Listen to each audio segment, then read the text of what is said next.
بسا اوقات بہت سی محنتوں کا نتیجہ انسان دیکھتا ہے کہ ضائع چلا گیا. میں نے 10 سال محنت کی، حاصل کوئی نہیں نکلا. یہ ثمرات کیا ہیں؟ محنتیں، محنتوں کے ثمرات کا ضیاع. کوشش آپ نے کی، قسمت کی خوبی دیکھی ہے، ٹوٹی کہاں کمن، 2-4 ہاتھ جب کے لبے بام رہ گئے. Be prepared. ایک شاعر کے یہ اشعار ہیں، وہ کمیونسٹ تھا، میں نام بھی نہیں لیتا، لیکن یہ کہ یہ اسی انقلابی، چونکہ ان کا بھی ایک انقلابی نظریہ ہے، انقلابی عمل میں یہ سارے مراحل آتے ہیں. کوئی سیٹ بیک آیا فرض کیجئے، کوئی ناکامی ہو گئی، تو اپنے ساتھیوں کو دل بندھانے کے لیے یہ فصل امیدوں کی ہمدم اس بار بھی غارت جائے گی، سب محنت صبحوں شاموں کی اب کے بھی اکارت جائے گی. میرے نبی کے ثمرات کا جو لفظ یہاں آیا ہے، وَنَقْصٍ مِّنَ الْأَمْوَالِ وَالْأَنفُسِ وَالثَّمَرَاتِ، سب محنت صبحوں شاموں کی اب کے بھی اکارت جائے گی. دھرتی کے کونوں کھدروں میں پھر اپنے لہو کی کھاد بھرو، پھر مٹی سینچو اشکوں سے، پھر اگلی رت کی فکر کرو، پھر اگلی رت کی فکر کرو، جب پھر ایک بار اجڑنا ہے. ایک فصل پکی تو بھر پایا، تب تک تو یہی کچھ کرنا ہے. ایک مقصد ہے سامنے، انقلاب برپا کرنا ہے. ایک کوشش ناکام ہو جائے کوئی پرواہ نہیں، نیکسٹ. پھر تیار رہو ناکامی کے لیے. ایسا نہ ہو جو انگریزی میں کہتے ہیں hope for the best but be prepared for the worst.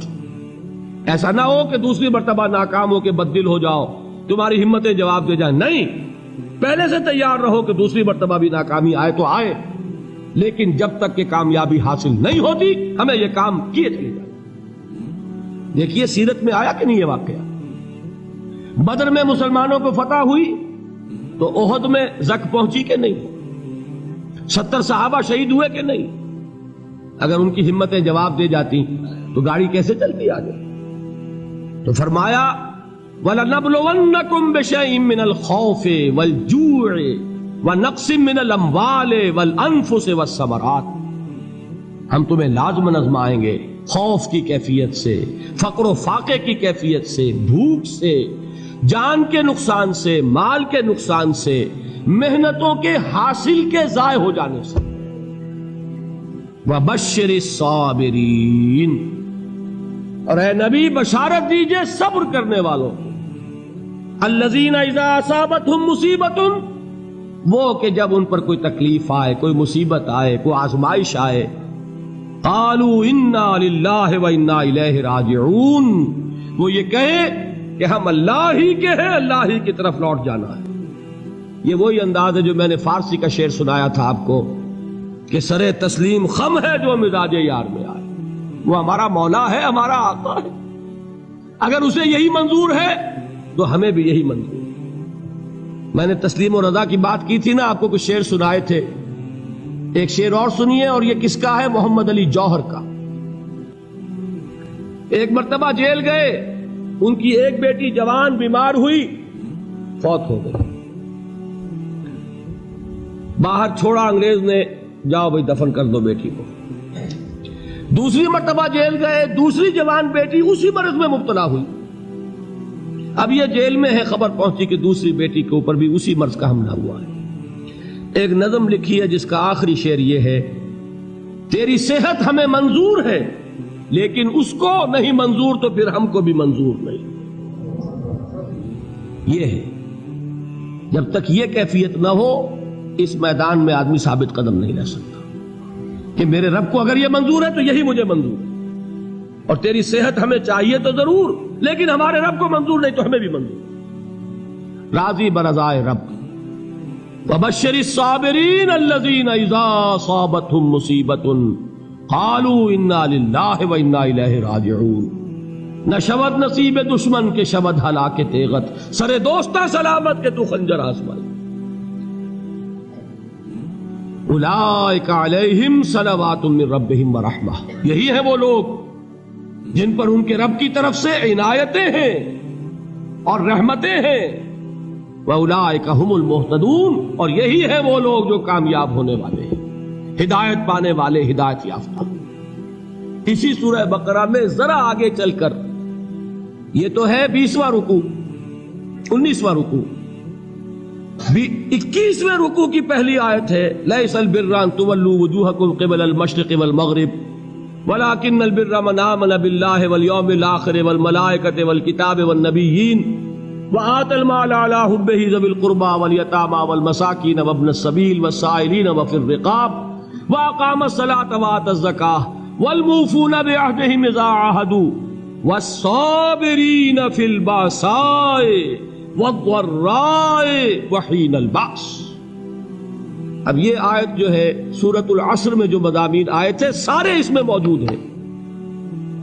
وہاں ایمان کا لفظ آیا، یہاں 5 ایمانیات کی تفصیل آ گئی، اعمال کی تفصیل آئی، اور آخری بات وہاں کیا ہے وَتَوَاصَوْا بِالصَّبْرِ، اور یہاں کیا ہے وَالصَّابِرِينَ فِي الْبَأْسَاءِ وَالضَّرَّاءِ وَحِينَ الْبَأْسِ، اور صبر کرنے والے. اصل نیکی ان کی ہے جو صبر کریں. کس میں؟ جنگ کے وقت. ذرائے بأسائے، بأسا کہتے ہیں فقر اور فاقہ. واحد آئے گا باس تو اس کے معنی جنگ، اور بأسا جمع میں آئے گا تو فاقہ فقر بھوک. اور ذرائے جسمانی تکلیف، ضرر جسمانی تکلیفوں میں صبر کرنے والے، فقر اور فاقے میں صبر کرنے والے، اور جنگ کے وقت صبر کرنے والے. اولئک الذین صدقوا واولئک هم المتقون. یہ ہیں وہ لوگ جو صبر کرنے والے ہیں، یہ ہیں جو سچے ہیں، جو اپنے دعوے میں نیکی کے اور ایمان کے صادق ہیں، اور یہی وہ لوگ ہیں جو متقی. اگلی سورت ہے سورہ آل عمران. اس میں 2 لفظ آئے ہیں آخری آیت، یا ایھا الذین آمنوا اصبروا وصابروا ورابطوا واتقوا اللہ لعلکم تفلحون. دیکھیے یہاں صبر اور صابر جو تعلق جہد اور جہاد کا ہے وہی ہے صبر اور مصابرت. صبر ایک طرفہ عمل ہے، آپ جھیل رہے ہیں، برداشت کر رہے ہیں. صبر علی المعصیہ، صبر علی الطاعہ، صبر علی الابتلاء، یہ سب کیا ہے؟ صبر. اور مصابرت کیا ہے؟ صبر کا صبر سے مقابلہ. یہ سورہ آل عمران اب وقت نہیں ہے، میں آپ کو سناتا اللہ تعالیٰ نے کیسے کیسے مسلمانوں سے کہا مسلمانوں تمہیں زک پہنچی ہے تو انہیں بھی تو پہنچی تھی. ان کے 70 نہیں مارے گئے تھے بدر میں؟ ان کے حوصلے جو ہیں وہ تو پست نہیں ہوئے، وہ اگلے سال آ گئے تم پر چڑھائی کر کے. تم کیوں اتنا برا مان رہے ہو؟ تمہارے دل اتنے زخمی کیوں ہو گئے؟ تمہیں تکلیف پہنچتی ہے تو انہیں بھی پہنچتی ہے. اپنی غیرت جو ہے ہمیں ذرا اس کا جائزہ لینا چاہیے. لوگ باطل نظریات کے لیے کتنی قربانیاں دے رہے ہیں، لوگ باطل چیزوں کے فروغ کے لیے کتنی محنتیں کر رہے ہیں. جیسا کہ میں نے ابھی کہا تھا، اسی غیرت کو چیلنج کرنے کے لیے، ذرا آپ کی حمیت دینی کو جوش دلانے کے لیے، قادیانی نوجوان کتنی تعداد میں اپنے آپ کو دین کے لیے وقف کرتا ہے، اور آپ کتنے نوجوان ہیں جو اپنے آپ کو دین کے لیے وقف کرتے ہیں، اور ہوں وہ کھاتے پیتے گھرانوں کے لوگ. یہ نہیں ہے کہ اگر کوئی اور کام نہیں کر سکتا تو پھر یہ ہے کہ وہ دین کے کام میں لگ جائے. باصلاحیت لوگ، کھاتے پیتے لوگ، ذہنی استعداد رکھنے والے لوگ، اونچے گھرانوں کے لوگ، وہ وقف کریں اپنے آپ کو دین کے لیے. اس کے بغیر کیسے باہر آ جائے گی، کیسے رونق آ جائے گی؟ تو دنیا میں باطل نظریات والے جو ہیں، یہ بات کہی گئی ہے مسلمانوں تم اگر توحید کے لیے لڑ رہے ہو، دیکھتے نہیں ابو جہل کو، اس نے گردن کٹوائی ہے شرک کے لیے، شرک کے لیے گردن کٹوائے، اور تم توحید کے لیے گردن کٹوانے کو تیار نہ ہو. اس نے گردن کٹوائی کہ نہیں کٹوائی؟ اور کس طرح کٹوائی ہے؟ کیونکہ بڑا متکبر قسم کا، فرعون قسم کا شخص تھا. جب گردن کاٹنے لگے تو کہتا ہے ذرا نیچے سے کاٹنا، تاکہ جب تم نیزے کے اوپر چڑھاؤ میرے سر کو تو اونچا نظر آئے، معلوم ہو سردار کا سر. وہ بدبخت مرتے ہوئے بھی جو اس کی کیفیت تھی نا، اس کو ذہن میں رکھیے. تو یہ اس لوگوں نے قربانیاں دی، جانیں دی. تو فرمایا اگر تم ان سے زیادہ قربانی نہیں دو گے، جو نوٹ کر لیجئے اس کو، مجرد اگر حق کو غالب کرنا اللہ کے ذمے ہو تو آنے واحد میں غالب کر دے گا، تمہیں تکلیف ہی دینے کی ضرورت نہیں. سمجھ رہے؟ کیا اللہ کے مقابلے میں کوئی باطل کی طاقت ٹھہر سکتی ہے؟ یہ تمہارے ایمان کا امتحان ہے، یہ تمہارے خلوص کی آزمائش ہے، یہ تمہارے امتحان کا ثبوت درکار ہے کہ اللہ تعالیٰ دیکھنا چاہتا ہے تم اس کے لیے اپنی جانیں قربان کرنے کو تیار ہو کہ نہیں، تم اس کے لیے تن من دھن لگانے کو تیار ہو کہ نہیں۔ اور یہ جان لو کہ اگر کفار اور مشرکین اور ملحدین اور باطل نظریات والے وہ جو کچھ قربانیاں اپنے باطل نظریات کے لیے دے رہے ہیں ان سے زیادہ اگر تم نہیں دو گے تو حق غالب نہیں ہوگا۔ انہوں نے جو صبر کیا ہے اپنے باطل نظریات پر، اگر تم اس سے زیادہ صبر کا ثبوت نہیں دو گے اپنے اس حق پر تو حق غالب نہیں ہوگا۔